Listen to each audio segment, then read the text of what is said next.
Jump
Once again, of the Executive Governor of your state, His Excellency, Governor Sheyi. You're welcome, Your Excellency. The arrival of the governor signals today's event starting in earnest. So please, cameramen, VIPs, VVIPs, ensure you are by your seats right now. Gómìnà tó tó gbangba sùn lọ́yẹ́, gómìnà ìpínlẹ̀ Ọ̀yọ́, onímọ̀ ẹ̀rọ Ṣèyí Mákindé, ẹ̀rí wípé lábẹ́ ìṣàkóso wọn, akíndanidání ti di akíngídí o.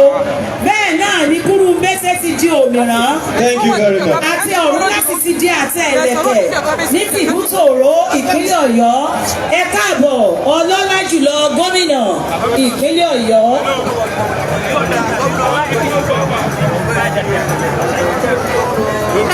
Bí a ṣe ń sọ̀rọ̀ lọ́wọ́, ó ní ọlọ́lá jùlọ ni wọ́n wọlé o.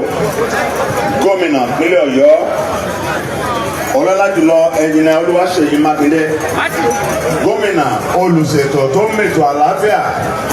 Gómìnà tó ń ṣètò tí ọ̀mẹ́hẹ nípínlẹ̀ Ọ̀yọ́. Gómìnà tó ní àti bí wọ́n ṣe bọ̀ nínú orúkọ rẹ̀. Gómìnà tí ń dáwọ́ léṣẹ́ tí ń yọrí sáyọ̀. Gómìnà tó ń rorí délẹ̀ kanlẹ̀ ó tó gbé nǹkan lárugẹ. Èyí tó gbé lárugẹ nílùú Ọ̀yọ́ yìí, ohun ayọ̀ gbà ohun ìtàn ayọ̀ ni. Ohun ayọ̀ bẹ́ẹ̀ kò ní tán nípínlẹ̀ Ọ̀yọ́. Wọ́n jọ kọ̀wọ́ pẹ̀lú ọba Abímbọ́lá Akeem Ọwọ́adé one ní àjọ kọ̀wọ́ wọlé gbogbo ẹ̀ tó bá mọ̀ tó máa ń pè ní sámà ìgbà tí wọ́n wọlé ọjọ́ yí padà gbogbo rẹ̀ yí padà òòrùn yí dande pẹ̀lú afẹ́fẹ́ tó tutù mọ́ra wọn kò sí nira ó wá ń sọ fún wa pé ọya ò ní nínú bí lọ́sàn-án yìí ṣàgónà ò ní gbèjà ara wọn máa ṣe yẹ́rìyẹ́rì yóò sì tutù dòó bí kálukó fi padà sí gbogbo rẹ̀ tó lẹ́ẹ̀kan sí à ń kí gómìnà kúlẹ̀ ọgbọ́ ẹ̀ káàbọ̀ ètò tẹ̀ fẹ́ bẹ̀rẹ̀ a máa yọ ní kọ̀ọ̀kan bí bàtà bá ń yọ ẹyọ hóró yẹ lára òkín láti ibi tó dára sára kálukú wa ni mo kí lẹ́ẹ̀kan sí o ẹ̀ káàbọ̀ mo kí ọba tí mo rí lápá àlàáfíà ọba Abdulrasheed Tẹ́lúwàn wọ́n ti wà ń bí ti pẹ́ tí wọ́n gbádé ọba kárí wọ́n fi tẹ̀lẹ̀dọ́tẹ̀lẹ̀nà wọ́n fi kí ọba wa ọba Abímbọ́lá pé ẹ káàbọ̀ sí gbàgede ayọ̀ níbi tí Ọ̀yọ́ yóò tó ti gba ohun ayọ̀ ní ìtuntun. Ẹ ṣeun Alhaji. To honor our nation, Nigeria start today's event in earnest. Shall we please rise for the national anthem? Please rise for the national anthem.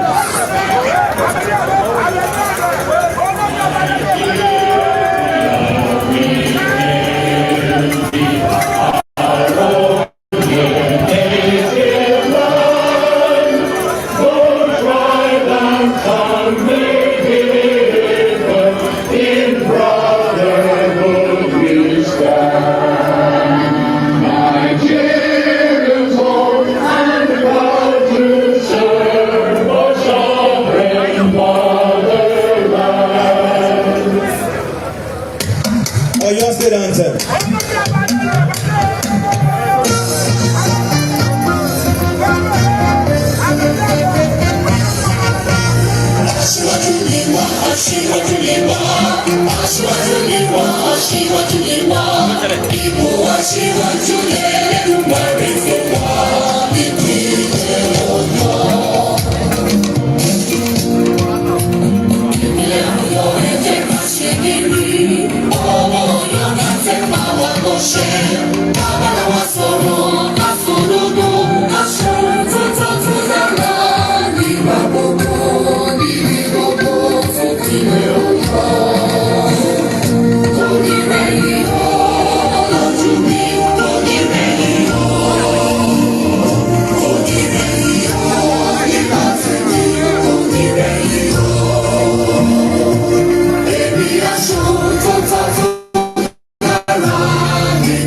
tẹ́ ń wò wá ẹ máa bá wa share program yìí bó ṣe ń lọ yìí ẹ máa bá wa share rẹ̀ ẹ máa bá wa like ẹ máa bá wa comment bí ó ṣe ń lọ títí tá a wá yìí a ti wà ní gbàgede ibi tí ààyè wà sí.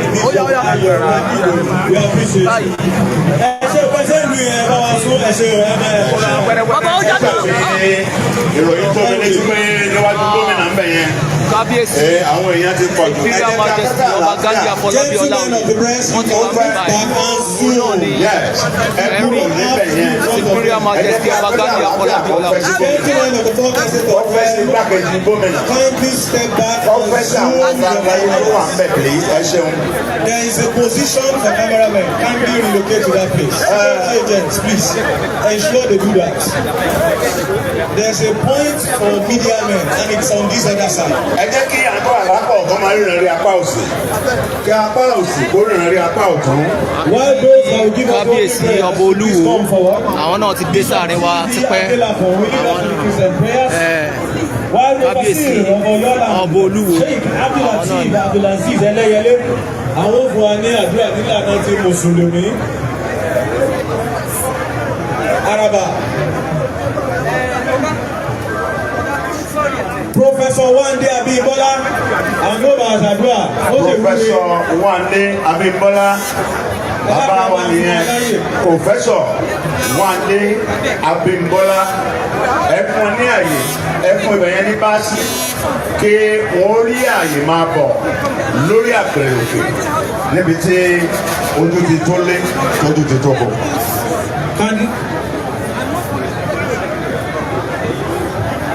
Nígbà tí bàbá ń bọ̀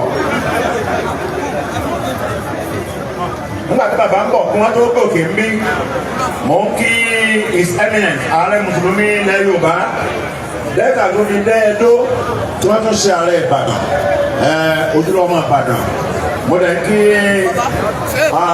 aṣojú Olúbàdàn ilẹ̀ Ìbàdàn ọba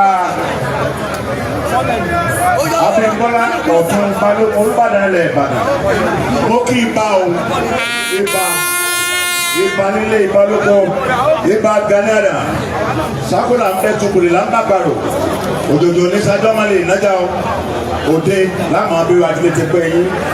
Once again, all media men, please relocate from the front of the VVIP. Security agents, please move them back if they refuse to move. There's a position for media men. Move to the location and zoom your cameras. Nígbà tí wọ́n ṣe yẹn lọ́wọ́ mò ń tẹ̀ láti sọ fún wa pé aṣojú bàbá wa ẹni àlọ́ Ọlọ́run ni bàbá wa Dadi E.A. Adébóyè Pastor S.A. Akande National Overseer and J.O.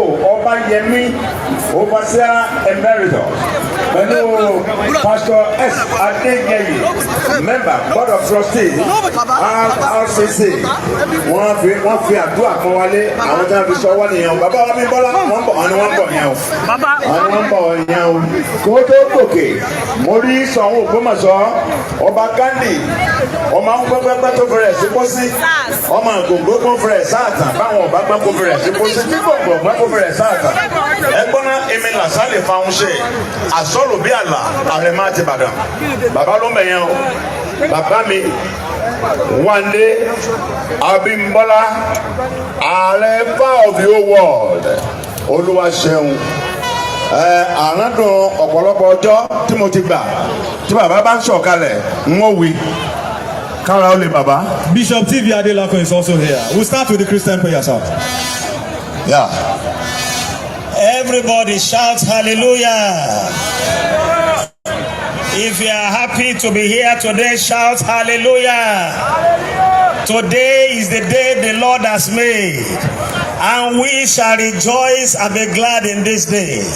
I would like us to please bow down our heads and let us pray. We rejoice with today coming to pass in Oyo land.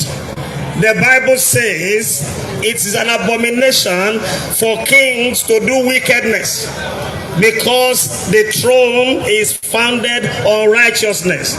We pray that the new king will operate based on righteousness. Amen. In the name of Jesus. Amen. Our prayer is that God will stand with the new king. Amen. God will keep him. Amen. God will protect him. Amen. God will shield him. God will cover him. Above all things, Solomon in the Bible will ask for wisdom. We pray for God's wisdom upon the new monarch in the name of Jesus Christ. It shall be a reign of progress in your land, a reign of stability in your land. So shall it be in the mighty name of Jesus Christ. Everybody, help me shout a loud amen. Amen. God bless you. Or your land is making progress in Jesus' name.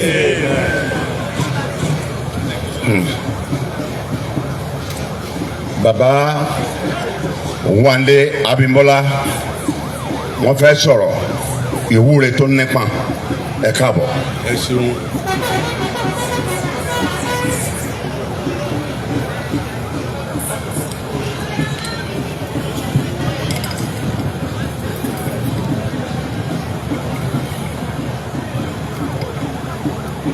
Ó ní ìkáko òtúrú pọ́n dẹ̀rẹ̀. Adífá fún ìbà tí sọmọ Odùduwà. Ìbà bàbá. Ìbà yèyé. Ìbà olúwo. Ìbà Ojúbọ̀nà. Ìbà Òkùtẹ̀ Arósọmọ́gbàjá. Ìbà Àràbà nífẹ̀ẹ́. Ìbà ọba Abímbọ́lá Akeem. Ọ̀wọ́ adé kìíní. Ẹlẹ́wù ẹ̀tù. Àbòkò létí Akínmọ̀hánrìn. Àbòkò létí Abójúpa. Ọba lẹ́yọ̀ àjòrí. Àjòdó ẹ̀mí gbára. Ajé ṣèyọkùn tọ̀ọ̀tọ̀ lẹ́yọ̀. Àdúrà fún ìbà àti sọmọ Odùduwà. Ìbà bàbá. Ìbà yèyé. Ìbà olúwo. Ìbà Ojúbọ̀nà. Ìbà Òkùtẹ̀ Arósọmọ́gbàjá. Oníkóró mọ́ ṣàìgbà. Mo ní kóró mọ́ ṣàìgbà. Kóró mọ́ ṣàìgbà ooo. Kóró mọ́ ṣàìgbà. Àfẹ̀yí tí mo dá ṣe ooo. Kóró mọ́ ṣàìgbà.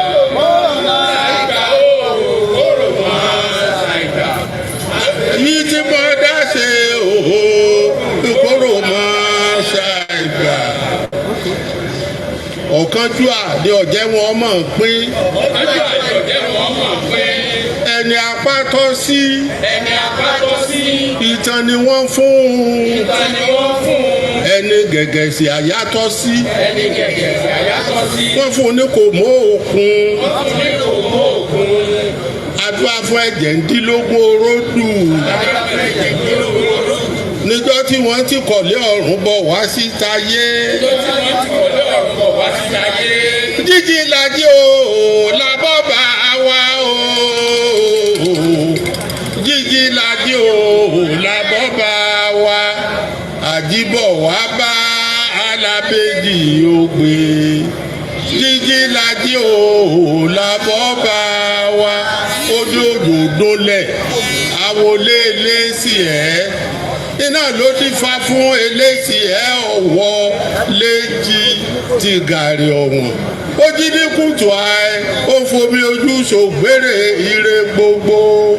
Òdòdó lẹ̀ àwọlé lẹ́sì ẹ̀. Borí pẹ́ nílẹ̀ ìjà borí pẹ́ nílẹ̀ àdìrẹ́ o.